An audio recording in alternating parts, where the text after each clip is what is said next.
El amanecer del 15 de marzo de 2024 trajo consigo una niebla espesa que envolvía las colinas de Ondarroa, un pequeño pueblo pesquero en la costa vasca de España. El arquitecto Miguel Urrutia, de 43 años, se encontraba supervisando los trabajos de restauración en el muro norte del cementerio de San Bartolomé, una estructura centenaria que comenzaba a ceder ante el peso de los años y la humedad persistente del mar Cantábrico. La niebla se adhería a las lápidas antiguas como un sudario, mientras los trabajadores removían con cuidado las piedras dañadas por siglos de erosión. Fue entonces cuando uno de los operarios notó algo inusual tras retirar un bloque de caliza particularmente grande. Una corriente de aire frío emergía de un espacio oculto tras el muro. Miguel se acercó con su linterna y descubrió lo que parecía ser una entrada sellada. Una escalera de piedra que descendía hacia la oscuridad bajo el mausoleo más antiguo del cementerio. Nadie en el equipo tenía conocimiento de la existencia de este pasadizo. Ni siquiera aparecía en los planos originales del cementerio, que databan de 1790. Con creciente curiosidad y cierta aprensión, Miguel documentó el hallazgo y contactó inmediatamente con las autoridades locales y representantes de la diócesis, quienes llegaron al sitio esa misma tarde.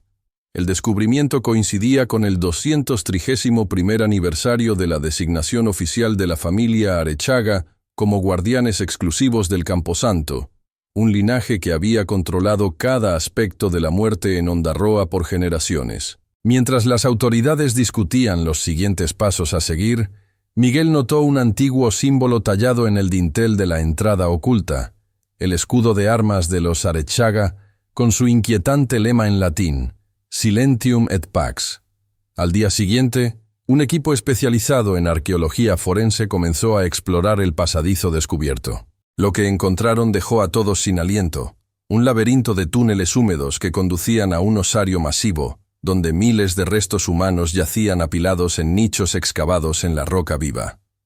Entre los huesos anónimos, la arqueóloga Elena Mendizábal encontró un objeto que cambiaría para siempre nuestra comprensión de la historia de Ondarroa, un gabinete de hierro oxidado, pero aún cerrado con un antiguo candado. Tras abrirlo con extremo cuidado, encontraron en su interior 14 libros de contabilidad encuadernados en cuero, que abarcaban desde 1800 hasta 1979. El primero de estos tomos comenzaba con una inscripción manuscrita que heló la sangre de todos los presentes. Por decreto divino y autoridad episcopal, nosotros los Arechaga juramos guardar el silencio eterno de aquellos cuyas voces deben ser acalladas por el bien de la fe y la paz social. El Diario de Ondarroa, en su edición del 18 de marzo de 2024, publicó en primera plana: Descubierto pasadizo secreto, bajo el cementerio de San Bartolomé. Evidencias de enterramientos clandestinos, vinculados a la guerra civil, y posibles entierros de personas con vida. Si esta historia sobre secretos ocultos durante siglos te resulta intrigante, te invitamos a acompañarnos en este viaje hacia las sombras del pasado de Ondarroa y los misterios de la familia Arechaga. El cementerio de San Bartolomé se erige majestuoso sobre una colina que domina el pueblo pesquero de Ondarroa.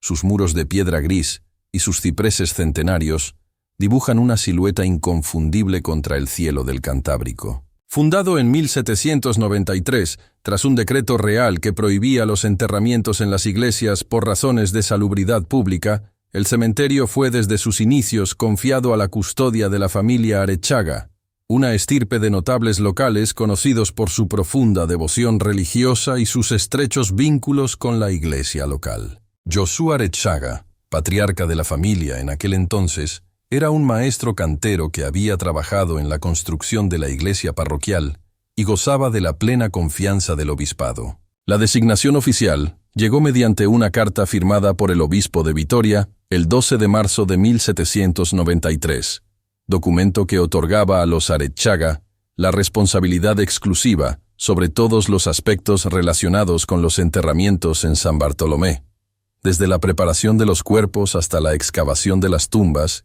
y el mantenimiento de los registros funerarios. A cambio, la familia recibiría una parte sustancial de las tarifas de enterramiento y el derecho a residir en una propiedad adyacente al Camposanto. Esta mansión Construida en 1795 con piedra extraída de la misma cantera que el cementerio, se convirtió en el hogar ancestral de los Arechaga, una impresionante edificación de 3 plantas rodeada por un alto muro de piedra con una única puerta de hierro forjado.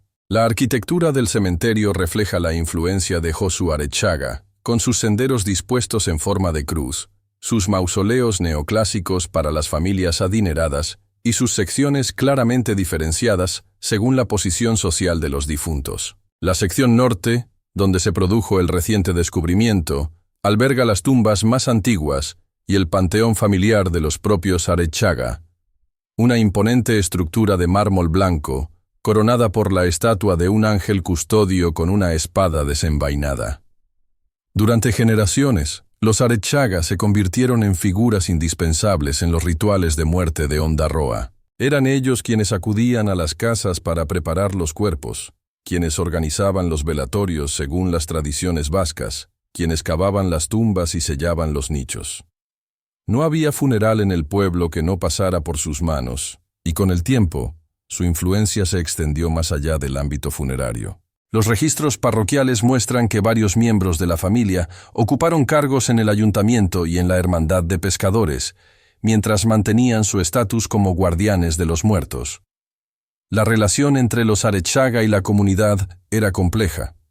Por un lado, se les respetaba por su conocimiento de los rituales funerarios y su aparente devoción, pero por otro, existía un temor soterrado hacia ellos. Los habitantes de Ondarroa evitaban pasar cerca de la mansión familiar después del anochecer, y las madres advertían a sus hijos que no se acercaran a la propiedad. Circulaban rumores sobre extrañas luces vistas en el cementerio durante las noches sin luna, y sobre cánticos que parecían emerger de las profundidades de la tierra. Sin embargo, nadie se atrevía a cuestionar abiertamente a los Arechaga, cuya influencia sobre la vida y la muerte en el pueblo parecía incuestionable. Los registros financieros de la parroquia, ahora recuperados de los archivos diocesanos, muestran un patrón inquietante en los ingresos de la familia. Durante las grandes epidemias que asolaron la región, como el cólera de 1834, que se cobró la vida de más de 100 habitantes de Ondarroa en apenas 2 meses, los Arechaga experimentaron un notable incremento en sus ganancias. El libro de cuentas parroquial de aquel año muestra pagos excepcionalmente altos por enterramientos apresurados, muchos de ellos realizados durante la noche y sin los habituales rituales fúnebres. Un patrón similar se repitió durante la epidemia de gripe española de 1918 y el brote de tifus de 1951. Pero no solo las enfermedades llenaban las arcas de los Arechaga. Un análisis detallado de los registros de enterramientos revela una perturbadora anomalía. Decenas de nombres aparecen marcados solo con el escudo familiar y el lema Silentium et Pax, sin fecha de funeral ni detalles sobre los ritos aplicados. Muchos de estos nombres corresponden a personas conocidas por su disidencia política o que habían sido excomulgadas por la Iglesia. El patrón se intensifica dramáticamente durante los años de la Guerra Civil Española y la posterior represión franquista. La llegada de cada nuevo miembro de la familia al negocio familiar seguía un ritual estrictamente definido.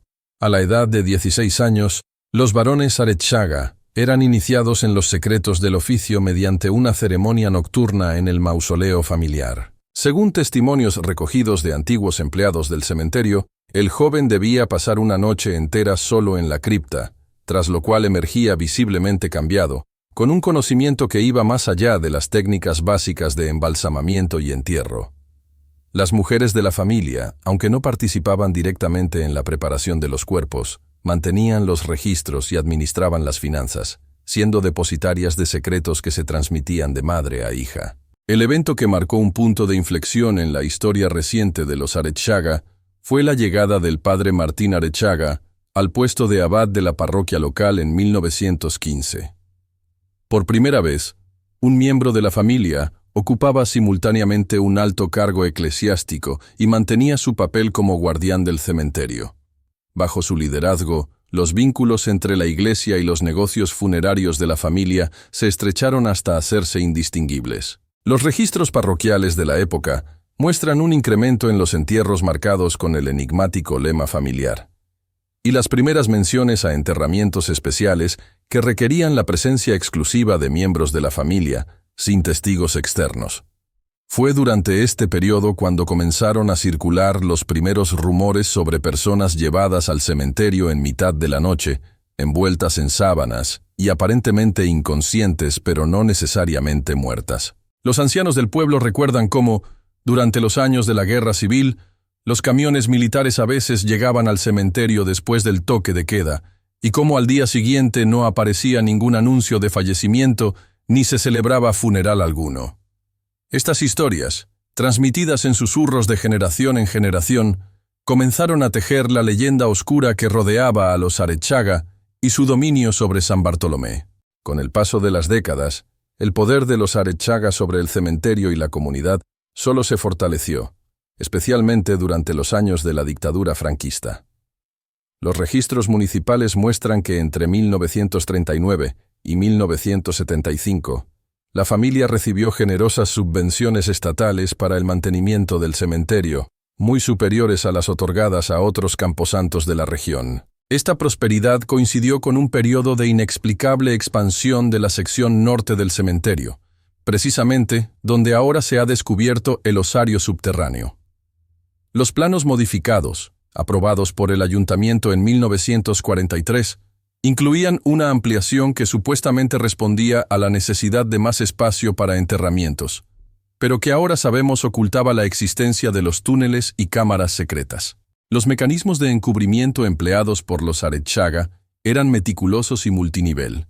En primer lugar, mantenían un doble registro de enterramientos, uno oficial que se presentaba a las autoridades eclesiásticas y civiles, y otro privado, ahora descubierto en el Gabinete de Hierro.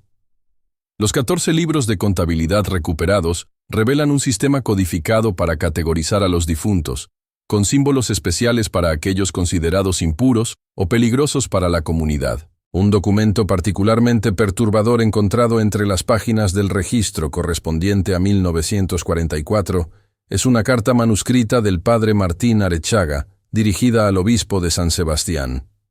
En ella, el patriarca solicita formalmente una dispensa especial para enterrar a los impuros mientras aún respiran, para que sus pecados no se propaguen entre los justos. La respuesta del obispo, adjunta al mismo documento, concede la autorización solicitada siempre que se mantenga el máximo secreto y se observen determinados ritos penitenciales. Esta correspondencia sugiere una complicidad institucional al más alto nivel, con conocimiento y aprobación de prácticas que hoy consideraríamos criminales. Para asegurar que estos secretos no trascendieran, los Arechaga empleaban diversos métodos. Los registros muestran pagos regulares a funcionarios locales, descritos eufemísticamente como donaciones para obras de caridad. También hay evidencia de intimidación sistemática hacia cualquiera que mostrara demasiada curiosidad. Un informe policial de 1952, descubierto recientemente en los archivos provinciales, menciona la misteriosa desaparición de un periodista local que había estado investigando rumores sobre enterramientos irregulares en San Bartolomé. El caso se cerró abruptamente por orden del gobernador civil, otro indicio de la protección oficial de que gozaba la familia. Los testimonios recopilados de ancianos del pueblo revelan cómo el miedo se utilizaba como herramienta de control. María Goicoechea, de 96 años, recuerda cómo su abuela le contaba que quien hablara mal de los Arechaga sufriría una maldición. Acabaría enterrado boca abajo en tierra no consagrada. Este tipo de supersticiones, fomentadas sutilmente por la propia familia, creaban un manto de silencio en torno a sus actividades. Un hallazgo particularmente escalofriante entre los documentos recuperados es un diario personal atribuido a Joseba Arechaga, quien dirigió los asuntos familiares entre 1944 y 1967. En una entrada fechada el 12 de septiembre de 1950 escribe: «Anoche llegaron 3 más, traídos por la Guardia Civil. El capitán insistió en que habían muerto durante el interrogatorio, pero sus ojos me decían otra cosa. Procedimos como siempre, con las oraciones abreviadas. Antes del amanecer, el silencio era completo. Este y otros pasajes similares sugieren que la familia no solo estaba al tanto de que algunas de las personas que enterraban aún estaban vivas, sino que participaban activamente en un sistema de eliminación de disidentes políticos. El impacto de estas prácticas en la psique colectiva de Ondarroa ha sido profundo y duradero. Generaciones enteras han crecido con un miedo inexplicable hacia el cementerio y la mansión Arechaga. Los testimonios recogidos hablan de pesadillas recurrentes, de la sensación de ser observados al pasar cerca del camposanto, de voces que parecen emerger de la tierra en las noches especialmente silenciosas. Un estudio psicológico preliminar realizado en 2023, antes del descubrimiento del osario, ya había identificado una incidencia inusualmente alta de trastornos de ansiedad y estrés postraumático entre los habitantes de Ondarroa, especialmente aquellos cuyos antepasados pudieron haber sido víctimas de represión política. El psicólogo que dirigió el estudio, el doctor Ander Zubizarreta, señaló entonces la existencia de lo que denominó un trauma transgeneracional, una herida psíquica colectiva transmitida de padres a hijos a lo largo de décadas.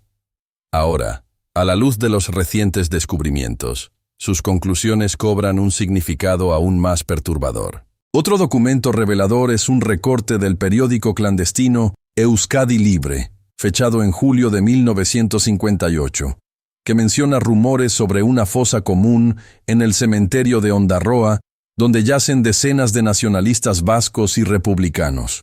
El artículo fue obviamente suprimido por la censura franquista, pero una copia sobrevivió oculta entre las páginas de una Biblia familiar que perteneció a John Ulibarri, abuelo del periodista que ahora lidera parte de la investigación. Este hallazgo confirma que, incluso en los años más duros de la dictadura, había quienes sospechaban la verdad sobre San Bartolomé, aunque carecían de pruebas concretas o del poder necesario para hacer públicas sus sospechas. La investigación actual sobre los secretos del cementerio de San Bartolomé comenzó realmente años antes del descubrimiento físico del osario. En 2018, Amaya Arechaga, arqueóloga formada en Londres y última descendiente directa de la familia, regresó a Ondarroa tras la muerte de su padre. Aunque había crecido alejada de los negocios familiares y del pueblo, habiendo sido enviada a internados en el extranjero desde temprana edad, Amaya siempre había sentido una inquietud inexplicable respecto a su herencia. Entre las pertenencias de su padre, encontró un pequeño cuaderno que contenía nombres y fechas que no correspondían con los registros oficiales del cementerio. Intrigada, comenzó a investigar en archivos provinciales y entrevistó discretamente a ancianos del pueblo. Sus primeros hallazgos la dejaron profundamente perturbada, pues apuntaban a que su familia había estado involucrada en prácticas moralmente cuestionables durante generaciones. Cuando el osario fue descubierto en marzo de 2024, Amaya se presentó voluntariamente ante las autoridades para ofrecer su colaboración en la investigación.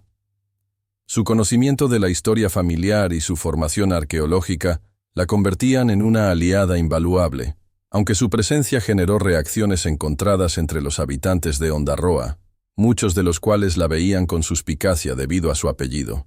Paralelamente, el periodista John Ulibarri había estado siguiendo una pista personal. Su tío abuelo, Miquel Ulibarri, un conocido simpatizante republicano, había desaparecido misteriosamente en 1940, supuestamente mientras intentaba cruzar la frontera hacia Francia. Sin embargo, documentos recientemente desclasificados de la Guardia Civil sugerían que Miquel había sido capturado y llevado a Ondarroa para ser interrogado. A partir de ese momento, no existía ningún registro oficial de su destino. John sospechaba desde hacía tiempo que su familiar podría estar enterrado en alguna fosa común, y cuando supo del descubrimiento en San Bartolomé, inmediatamente conectó los puntos. El tercer pilar de la investigación llegó desde un ángulo inesperado. La hermana Lucia Ibáñez, una erudita benedictina especializada en archivos vaticanos, había estado investigando casos de colaboración eclesiástica con la represión franquista como parte de un proyecto más amplio de reconciliación histórica promovido por sectores progresistas de la Iglesia. En sus investigaciones había encontrado referencias crípticas a Ondarroa y a la familia Arechaga en telegramas intercambiados entre obispos vascos y el Vaticano durante la posguerra. Intrigada por estas menciones, solicitó acceso a archivos que normalmente permanecen sellados. Lo que encontró la llevó a contactar con las autoridades locales justo cuando se producía el descubrimiento del osario. Los tres investigadores, cada uno movido por motivaciones distintas pero complementarias, formaron una coalición informal para desentrañar los secretos de San Bartolomé. Su primera tarea fue catalogar y analizar los 14 libros de contabilidad encontrados en el Gabinete de Hierro. Este trabajo meticuloso reveló patrones perturbadores que confirmaban las peores sospechas. Los registros no solo documentaban enterramientos clandestinos, sino también lo que eufemísticamente se denominaba internaciones en vida, junto con pagos recibidos, tanto de autoridades eclesiásticas como civiles. Un análisis preliminar sugería que, solo entre 1936 y 1952, más de 200 personas podrían haber sido enterradas vivas bajo la justificación de purificación espiritual o seguridad pública. Mientras el equipo avanzaba en su investigación, comenzaron a emerger resistencias institucionales. La diócesis, inicialmente colaborativa, empezó a mostrar reticencias, citando preocupaciones sobre la estabilidad estructural del sitio para intentar sellar el acceso al osario. Documentos internos filtrados revelaron que altos cargos eclesiásticos temían el escándalo que podría suponer la confirmación pública de la complicidad de la Iglesia en estas prácticas.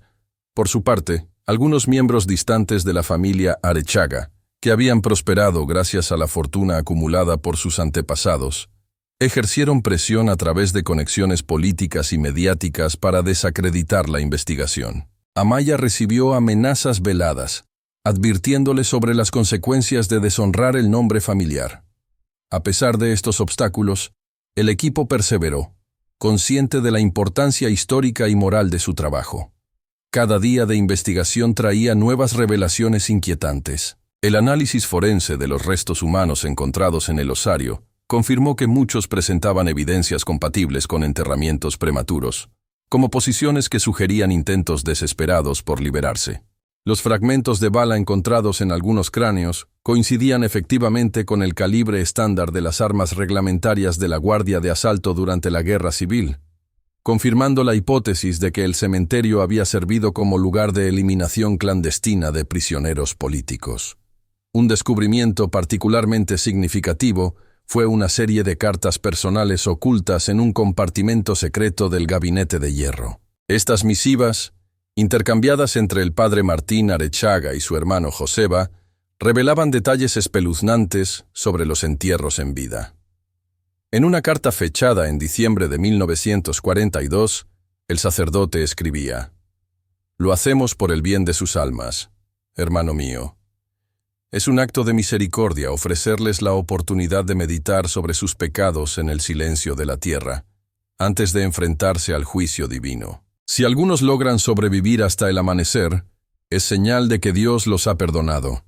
Estas palabras sugerían una retorcida lógica religiosa que servía para justificar lo que, en realidad, constituía un método de tortura y ejecución. Las revelaciones más oscuras sobre las prácticas de la familia Arechaga emergieron durante la tercera semana de investigación, cuando el equipo logró acceder a una cámara sellada situada en el nivel más profundo del osario. Esta sala, a diferencia del resto de los túneles, había sido construida con gran esmero, con paredes revestidas de piedra tallada y un altar de mármol negro en el centro. Sobre el altar reposaba un antiguo libro litúrgico manuscrito, sus páginas amarillentas por el paso del tiempo pero aún perfectamente legibles. El libro, titulado Rituale Purgationis, contenía oraciones y procedimientos para lo que se denominaba la purificación de los impuros, un ritual macabro que combinaba elementos de exorcismo católico con tradiciones paganas vascas anteriores a la cristianización. Las ilustraciones que acompañaban al texto mostraban figuras humanas, siendo introducidas en nichos, mientras sacerdotes y asistentes recitaban oraciones específicas. El ritual completo, según se detallaba en el libro, implicaba varias fases.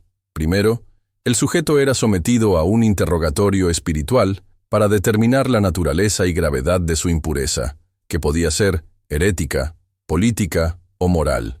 Luego, se le administraba una poción sedante compuesta por hierbas locales con propiedades narcóticas, lo que explicaría por qué muchas víctimas parecían inconscientes al ser llevadas al cementerio. A continuación, se procedía a la inmersión ritual, en la que el sujeto era colocado en un nicho preparado especialmente, con pequeños orificios que permitían una mínima entrada de aire. El nicho se sellaba con una losa de piedra, sobre la que se grababa el escudo familiar y el lema Silentium et Pax. Finalmente, los oficiantes recitaban oraciones durante horas, supuestamente para facilitar la purificación del alma. Si al abrir el nicho al día siguiente la persona seguía con vida, se consideraba un signo de redención divina, aunque los registros sugieren que esto rara vez ocurría. Lo más perturbador de este hallazgo fue la evidencia de que el ritual había continuado mucho después del fallecimiento del padre Martín en 1944. Entradas en los registros, datadas hasta finales de los años 70, hacían referencia al rituale, aunque con menor frecuencia y mayor secretismo, a medida que España transitaba hacia la democracia.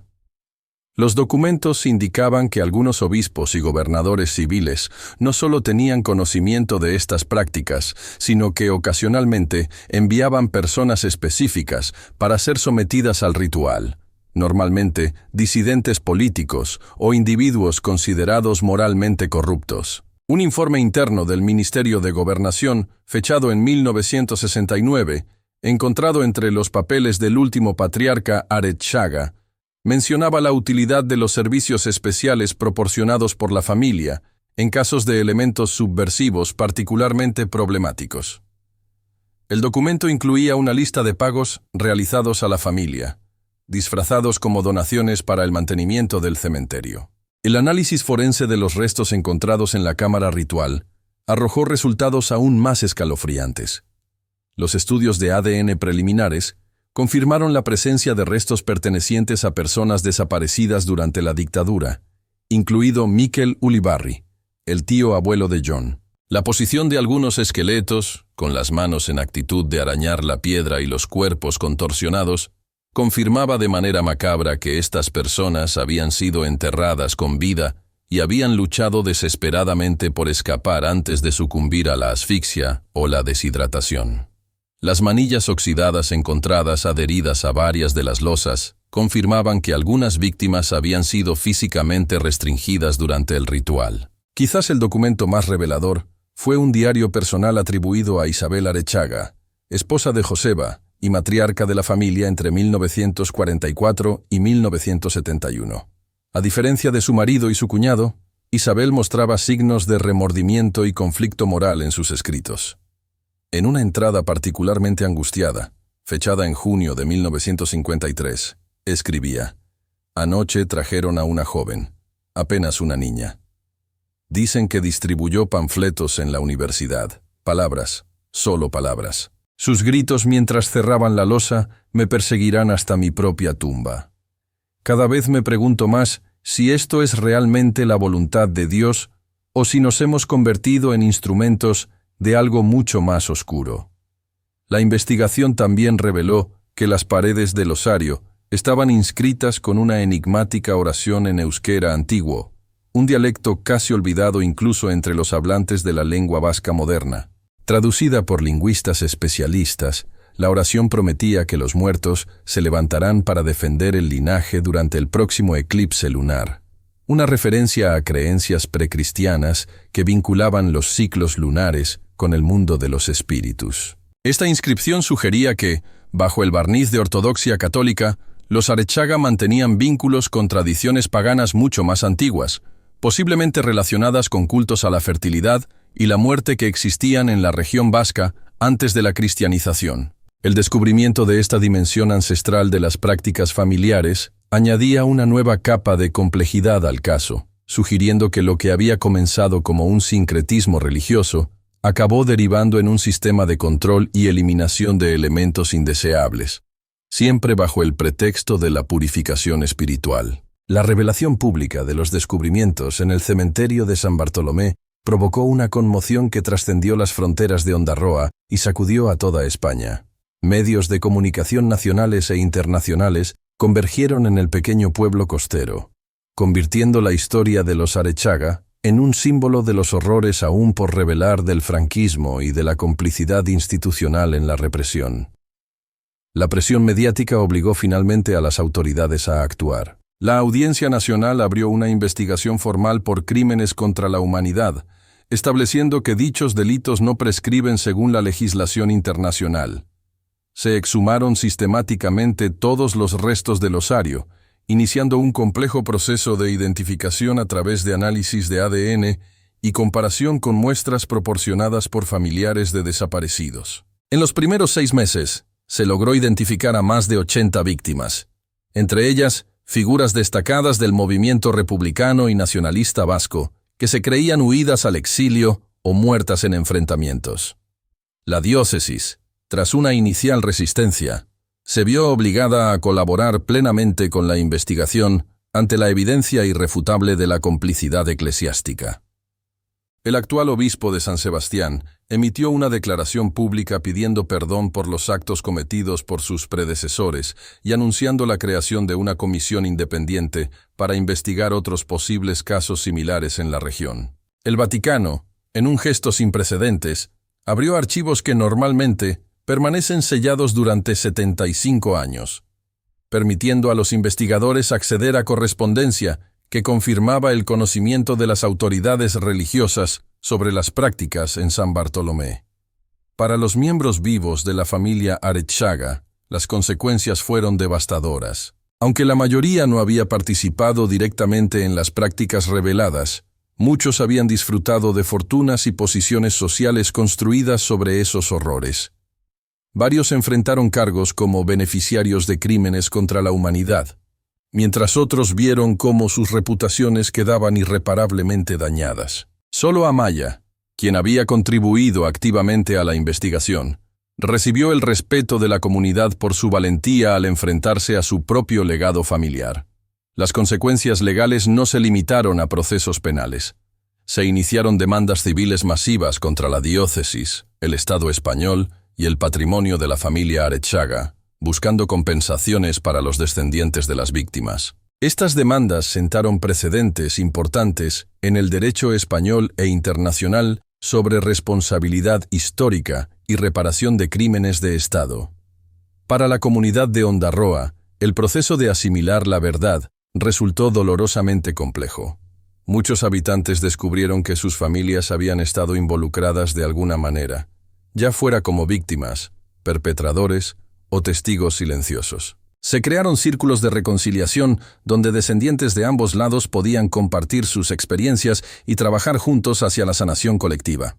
El ayuntamiento declaró el 15 de marzo, fecha del descubrimiento del osario, como Día de la Memoria y la Verdad, estableciendo una conmemoración anual que incluye actos de recuerdo y reflexión. El cementerio de San Bartolomé fue transformado. La mansión Arechaga, expropiada como parte de las reparaciones, se convirtió en un museo y centro de documentación dedicado a preservar la memoria de las víctimas y a educar a las futuras generaciones sobre los peligros del autoritarismo y el silencio cómplice. El osario, una vez completada la exhumación e identificación de todos los restos, fue acondicionado como memorial, sus paredes ahora cubiertas con los nombres y fotografías de quienes allí sufrieron. Cada nicho donde alguna vez se encerró a una persona viva, ahora alberga una pequeña luz perpetua, simbolizando la verdad que finalmente ilumina la oscuridad. Un elemento particularmente significativo del proceso de reconciliación fue la ceremonia interreligiosa, celebrada en septiembre de 2025, en la que representantes católicos, protestantes y de la espiritualidad vasca tradicional se unieron para purificar simbólicamente el espacio y honrar a todas las víctimas, independientemente de sus creencias. Durante la ceremonia, se plantó un retoño del árbol de Gernika, símbolo de las libertades vascas, en el centro del cementerio, representando el renacimiento y la esperanza tras generaciones de oscuridad. La transformación de San Bartolomé inspiró procesos similares en otros lugares de España, donde aún permanecían ocultos los vestigios de la represión franquista. Comisiones de la verdad se establecieron en varias regiones, permitiendo finalmente a muchas familias conocer el destino de sus seres queridos desaparecidos y darles un entierro digno. Estos procesos aunque dolorosos, resultaron fundamentales para que España pudiera finalmente enfrentarse a los aspectos más oscuros de su pasado reciente. Los ecos de lo ocurrido en el cementerio de San Bartolomé continúan resonando años después del descubrimiento inicial. Lo que comenzó como una investigación local ha derivado en un profundo cuestionamiento nacional sobre cómo España ha gestionado su memoria histórica y qué significa realmente la reconciliación después de décadas de silencio impuesto. Para muchas familias, la identificación de los restos de sus seres queridos ha supuesto el cierre de heridas que permanecían abiertas desde la Guerra Civil y la posterior represión. John Ulibarri, tras recuperar los restos de su tío abuelo Miquel, pudo finalmente organizar un funeral digno, 85 años después de su desaparición. En una emotiva ceremonia, a la que asistieron supervivientes de la época y jóvenes activistas por la memoria histórica, John reflexionó sobre cómo el silencio había sido el verdadero verdugo de España, más letal incluso que las balas o las fosas comunes. Amaya Arechaga, por su parte, ha dedicado su vida profesional a documentar y preservar la memoria de lo ocurrido. Su trabajo como arqueóloga ahora se centra específicamente en la localización y exhumación de fosas comunes de la Guerra Civil y el franquismo. A pesar de cargar con el peso de su apellido, ha sido adoptada como una heroína por muchos en el movimiento por la recuperación de la memoria histórica. Un símbolo de cómo enfrentar el propio pasado familiar con honestidad y coraje puede contribuir a la sanación colectiva. La hermana Lucía Ibáñez continúa su labor dentro de la Iglesia, ahora como miembro destacado de la Comisión de Verdad y Reconciliación establecida por la Conferencia Episcopal Española. Su persistencia ha llevado a la apertura de archivos eclesiásticos que durante décadas permanecieron sellados, permitiendo a historiadores y familiares acceder a información crucial sobre la complicidad de sectores de la Iglesia con la represión franquista. El pueblo de Ondarroa ha experimentado una transformación profunda. De ser un lugar conocido principalmente por su industria pesquera, ha pasado a convertirse en un símbolo de la memoria histórica y la reconciliación. El turismo memorial ha reemplazado en parte a las actividades tradicionales, con visitantes de todo el mundo acudiendo para conocer la historia de San Bartolomé y reflexionar sobre sus implicaciones universales. Para los habitantes, este proceso ha sido ambivalente, trayendo prosperidad económica pero también obligándoles a confrontar constantemente un pasado doloroso. Sin embargo, la mayoría reconoce que la verdad, por dura que sea, es preferible al veneno del silencio que durante generaciones corroyó el alma colectiva de la comunidad. Cada amanecer, cuando la primera luz del sol ilumina las colinas de Ondarroa y las antiguas piedras de San Bartolomé, los visitantes del cementerio pueden observar un ritual que se ha convertido en tradición. Descendientes de las víctimas y voluntarios locales recorren los senderos del Camposanto, encendiendo pequeñas velas junto a cada nombre identificado, asegurándose de que ninguna víctima permanezca en la oscuridad.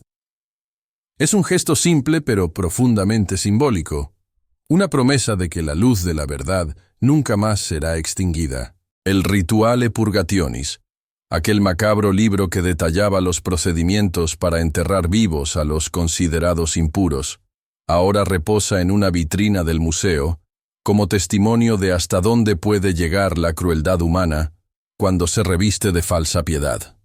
Junto a él, un libro de visitas recoge las reflexiones de quienes, contemplando este oscuro legado, se comprometen a permanecer vigilantes contra cualquier resurgimiento del autoritarismo y la intolerancia. Quizás el legado más significativo de los sucesos de San Bartolomé sea el cambio en la conciencia colectiva española respecto a su historia reciente. Lo que durante décadas fue un tema tabú, mencionado solo en susurros o en círculos académicos especializados, ahora forma parte del currículum educativo y del debate público. Las nuevas generaciones crecen conociendo la verdad sobre el pasado de su país, no para perpetuar odios, sino para asegurarse de que los errores de la historia no se repitan. En las noches sin viento, algunos habitantes de Ondarroa aseguran que aún pueden escuchar golpes apagados provenientes del cementerio, como si las almas de quienes allí sufrieron siguieran buscando salir de su encierro. Otros interpretan estos sonidos como un recordatorio, las voces del pasado advirtiéndonos sobre los peligros del fanatismo y el silencio cómplice. Sea cual sea la verdad tras estas historias, lo cierto es que la macabra historia de la familia Arechaga ha dejado una marca indeleble en la memoria colectiva, un recordatorio permanente de que la verdadera paz solo puede construirse sobre los cimientos de la verdad y la justicia, nunca sobre el silencio impuesto.